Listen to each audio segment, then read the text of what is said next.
a city of palaces and castles.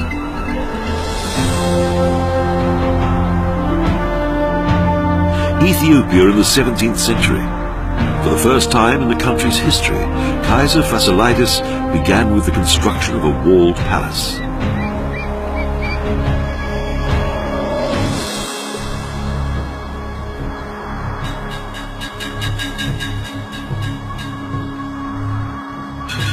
Until then, the emperors of that time took part in various campaigns during the dry season. Only during the rainy season was the court located in a camp.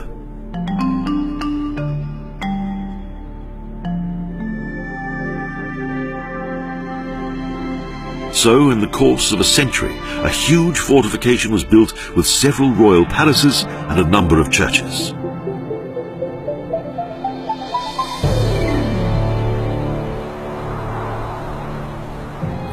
Emperor Johannes, son of Fasilides, took over the throne after his father's death in 1667, when he had the palace considerably extended.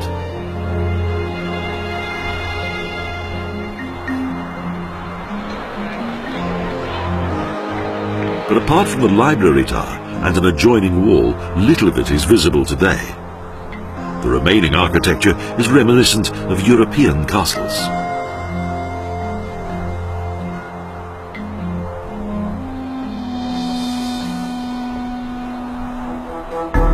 The next emperor, Fasilides' grandson Iyasu I, had a further two-story palace built close to the original one.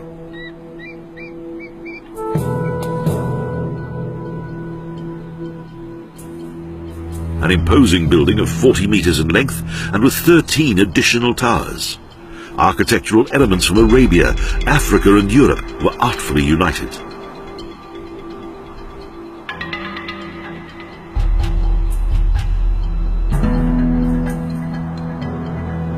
Here too, a tall, domed main hall, used mainly for formal events.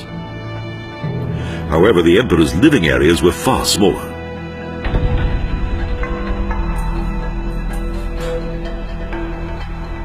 In those days, envoys of the Pope were duly received, and Gondar experienced an economic boom. Local art also enjoyed a period of prosperity.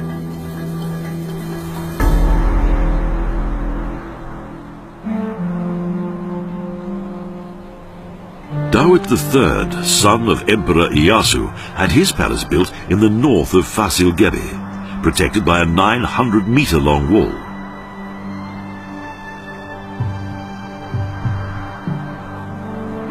The large ballroom was known as Singer Hall because within it were held contests of wandering minstrels, and Dawit played the harp.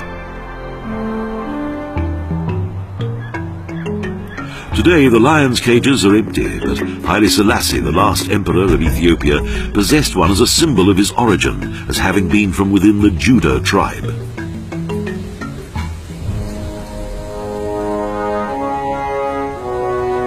Even the archive is like a small castle, and yet was home to so much of Gondar's art and culture, Gondar having been the religious center of Ethiopia.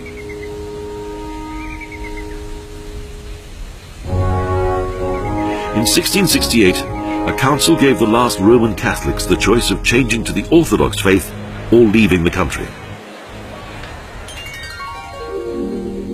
The former Turkish baths are now in ruins, but they were very much in evidence at that time and no doubt gave much comfort to those who used them. However, all of this was little known outside Ethiopia due to the country's self-imposed isolation.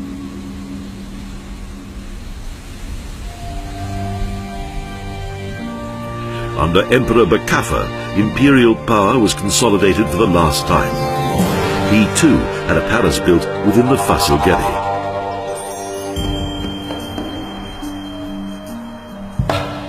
It consisted of two 50-meter-long buildings, of which the middle courtyard was covered with a tented roof for various official receptions.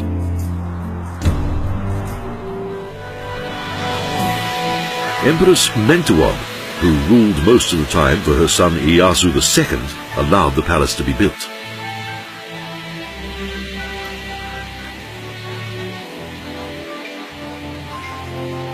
A final flowering of courtly power began at the end of the 17th century and attracted merchants from Europe, the Middle East and the Arabian Peninsula.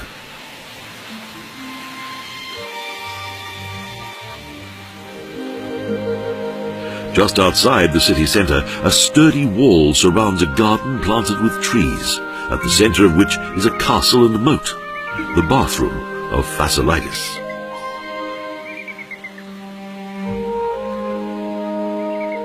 Situated in the centre of a large water basin, the building was constructed on columns accessible via a bridge.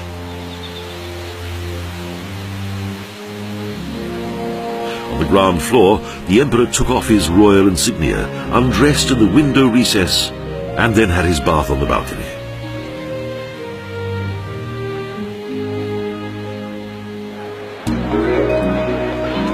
On a hill in the town, Emperor Iyasu I had the Debre Birhan Selassie built, the monastery of the Holy Trinity on the Mountain of Light.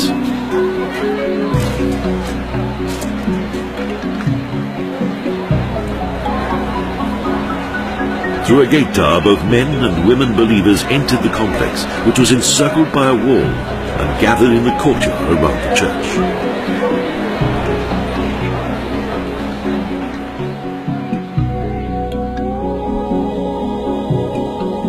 The church was built according to the unusual religious form of a long-drawn Aksumite basilica.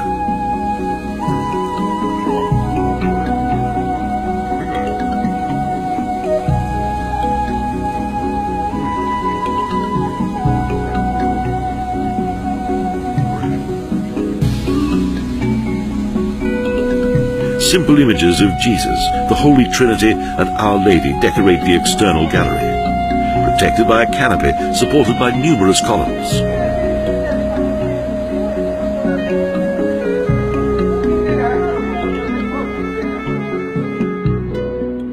Wonderful murals adorn the interior. On the walls there are elaborate biblical scenes and motifs of traditional legends.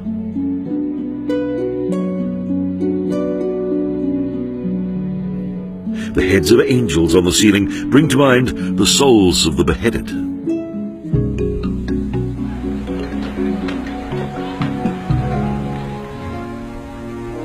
On another hill is the complex of Kasquam, well protected behind strong walls, with the Debrecen High Church and the Emperor's Palace.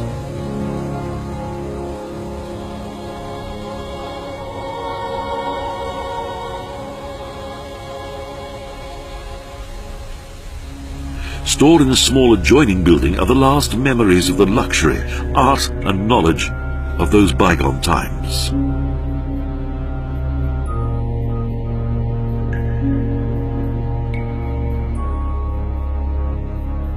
And the remains of the Empress and her son.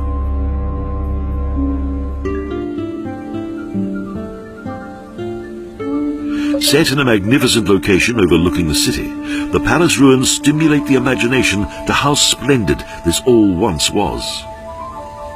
It was also here that Empress Mentawab once resided when life in Fazl Gebe became perilous.